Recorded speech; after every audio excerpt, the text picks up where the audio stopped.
일반적으로는 요렇게 주방이 있으면 여기에 요쪽으로 물려고 나가면 여기가 다용도실인데 여기가 그게 아니에요. 다용도실이 그냥 복도 들어오면서 거기가 그냥 다용도실인 거예요. 다용도실에 들어가는 그 도어는 사방이 철로 되어 있는 일체형 터닝도어잖아요. 근데 이게 가구도어라는 이거는 기밀성도 떨어지고 이게 안에 나는 그 세탁기 돌릴 때 나는 소음도 못 잡아준단 말이야. You build. 오늘도 우리가 서울에서 앞으로 분양할 이슈 단지를 알아보는 시간을 가져볼 텐데 오늘은 노량진으로 갑니다. 그리고 오늘도 역시 서울시 정비사업 정보 몽땅을 통해서 자리를 발췌했다는 거 우선 말씀을 드립니다. 그럼 같이 한번 알아보시죠. 노량진이 재정비 촉진구역이죠. 디파인 동작 현장인데 동작구 노량진에 위치를 했단 말이에요. 지하 4층과 지상 45층 두 개 있는 주상복합이다. 지금 보시는 것처럼 이렇게 딱 두 동만 지금 있는 상태예요. 총 세대수가 404세대인데 그중에서 일반 분양 189세대와 임대 105세대가 같이 있는 단지다. 그리고 주택은 59, 74, 84, 109 타입으로 구성이 되어 있습니다. 우리가 일전에 분석했던 현장이 드파인 연이었잖아요. 여기 이름이 비슷해. 드파인 동작. 위치가 여기 보면 장승배기역 7호선이 있는 라인에서 바로 이쪽에 있습니다. 이쪽 5번 출구에서 나와서 바라보는 요 뷰가 지금 보시는 요 이미지인데 펜스가 이렇게 쳐져 있는 모습입니다. 추후에 분양을 한다라고 하면 가격이 얼마 정도 형성이 될까? 드파인 동작 바로 밑에 있는 상도동 상도 파크자이 11년차 아파트인데 여기 34평이 22억 5천에 형성이 되어 있습니다. 물론 이제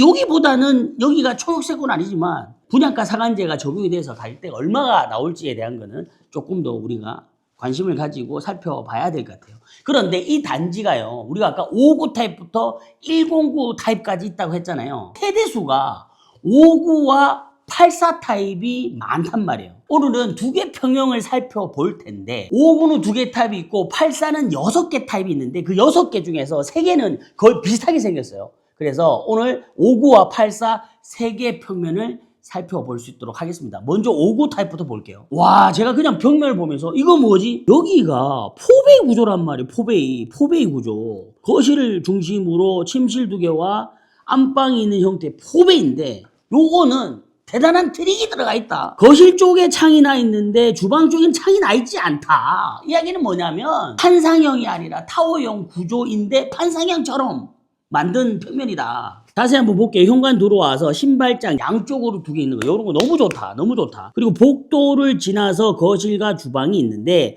그 사이에 가기 전에 침실 2와 침실 3이 있고 공용 욕실이 있습니다. 우리가 항상 포베이 구조가 나왔을 때 나오는 것 중에 하나가 뭐죠? 맞습니다. 알파룸인데 여기는 알파룸에 대한 공간은 따로 없어요. 여기 알파룸 아니야? 할 수 있는데 이거는 알파룸이 아니라 다용도실. 일반적으로는 이렇게 주방이 있으면 여기에 요쪽으로 물려고 나가면 여기가 다용도실인데 여기가 그게 아니에요. 다용도실이 그냥 복도 들어오면서 거기가 그냥 다용도실인 거예요. 주방의 형태도 지금 이렇게 돼 있잖아요. 이렇게 돼 있으면서 이렇게 점선으로 돼 있는데 여기가 키 큰 장 형태가 될 것 같은데 이렇게 키 큰 장이 형성이 되잖아요. 냉장고장이. 그러면 이 공간 거의 못 쓰거든요.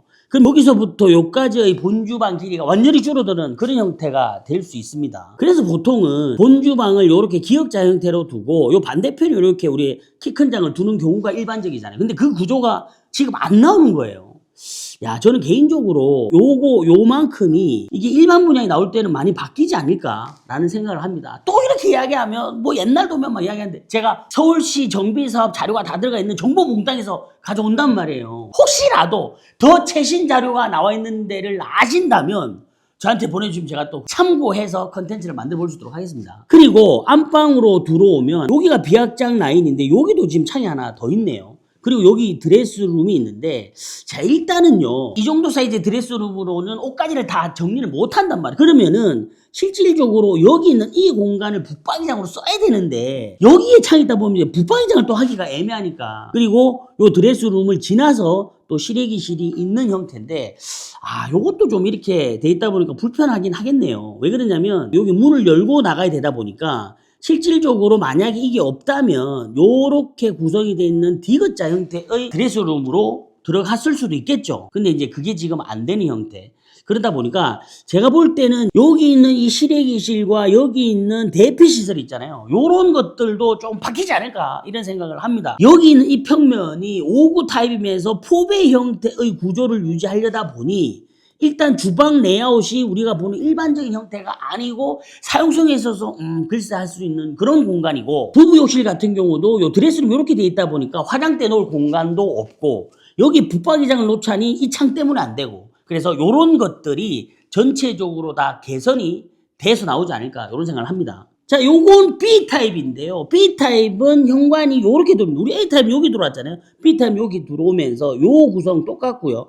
복도를 지나서 거실과 주방이 마주보는 형태의 포배 구조를 만드는데 여기도 마찬가지로 어떻게? 맞동풍이 되지 않는 타워형, 무늬만 판상형이다. 도면을 자세히 보면 A타입하고 거의 비슷하지 않나요? 이게 요 미러 타입으로 미러 타입. 그래서 현관으로 들어오면서 복도를 따라서 침실이 2개 나란히 있고 욕실이 있는 거 똑같고요. 다용도실 똑같고요.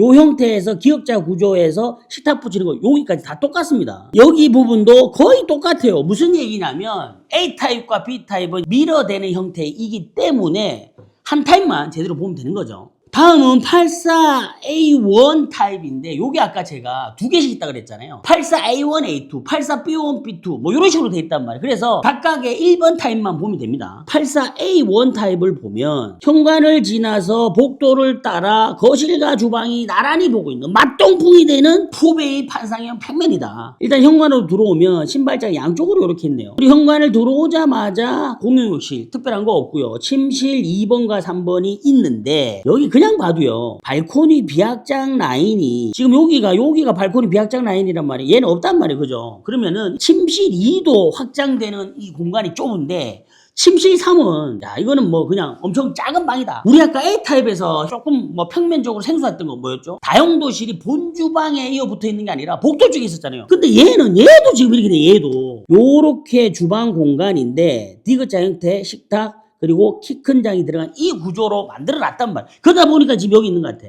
근데 제가 볼 때는 이조차도 아마 일반 분양할 때는 무조건 바뀔 거예요. 왜 그러냐면 이게 우리가 일반적으로 보던 상품에 비해서 경쟁력이 떨어지잖아요. 이 도화 형태는 가구 도화일 가능성이 크단 말이에요. 그러면 밀실하지가 못해. 우리가 일반적으로 다용도실에 들어가는 그 도어는 사방이 철로 되어 있는 일체형 터닝 도어잖아요. 근데 이게 가구도화란 이거는 기밀성도 떨어지고 이게 안에 나는 그 세탁기 돌릴 때 나는 소음도 못 잡아준단 말이에요. 그렇기 때문에 이거는 분명히 바뀌지 않을까 이런 생각을 하고, 자 그리고 안방으로 들어와서 작긴 하지만 화장대가 있고 드레스룸이 여기 있는 구조인데 여기도 지금 보니까 이렇게 나가서 실외기실이 있는 형태네요. 발코니 쪽과 대피시설이 있는 공간인데 야 제가 볼 때는 여기 있잖아요. 여기 이 공간도 아마 다 바뀌지 않을까. 사용성이 일단 너무 떨어지거든요. 여기 드레스룸에 있는 공간 자체도 사용성이 너무 떨어진단 말이에요. B타입은 어떤 구조냐? 현관을 들어와서 복도를 따라서 거실과 주방이 마주보는 맞동풍의 형태이지만 3베이 형태로 구성이 되어 있다. 일단 현관에 들어오면서 신발장과 팬트리 요건 A타입보다 낫네요. 그죠? 자 그런데 현관 들어오자마자 바로 일단 화장실 문이 보여요. 문 열자마자 이게 욕실 문이 있으면 요건 디자인적으로 좀 별로다. 복도를 따라서 침실 2와 침실 3이 있는데 여기 있는 요 침실 3도 어떻게 돼 있죠? 발코니 확장 라인이 지금 여기 없잖아요. 그러다 보니까 공간이 되게 좁은 형태의 평면이다. 여기에서는 일반적인 형태의 주방과 다용도실의 형태네요. 디귿자 형태와 키 큰 장 들어가고 다용도실로 들어가는 요 구조가 일반적이란 말이에요. 그래서 아마 요런 타입의 형태로 A타입 바뀌지 않을까 라는 생각을 합니다. 그리고 안방으로 들어왔을 때 A타입과 마찬가지로 화장대가 좀 작게 있으면서 드레스룸이 있는데 여기는 또 드레스룸 요 위로 만들었어요. 그러다 보니까 이 공간도 되게 지금 협소하다. 그래서 제 생각에는 여기도요 일반 분양을 들어갈 때 여기 있는 이 공간 수정이 될 것 같고 여기 있는 이 공간도 같이 수정이 되지 않을까 이런 생각을 합니다. C타입은 B타입과 유사하네요. 거실과 주방이 마주보고 있는 맞동풍 구조이긴 하지만 3베이 형태로 구성이 되어 있다. 자세히 보면 문을 열고 들어왔을 때 양쪽으로 나란히 있는 형태의 신발장 구성, 그리고 들어왔을 때 바로 욕실 문이 보이는 건 아니고 요 벽이 보이고 우측으로 돌면서 문이 있잖아요. 이런 구조가 차라리 더 낫다. 왜? 현관을 들어오면서부터 바로 화장실 문이 보이는 건 아니니까. 그리고 복도를 따라 지나갈 때 침실 2와 침실 3은 마찬가지로 여기는 비확장 라인, 여기는 비확장 라인이 없기 때문에 공간이 좁을 수밖에 없고, 그리고 복도를 따라 들어오면 여기 있는 이 공간, 그리고 이 공간이 B타입과 거의 유사하다, 이렇게 보시면 됩니다. New build.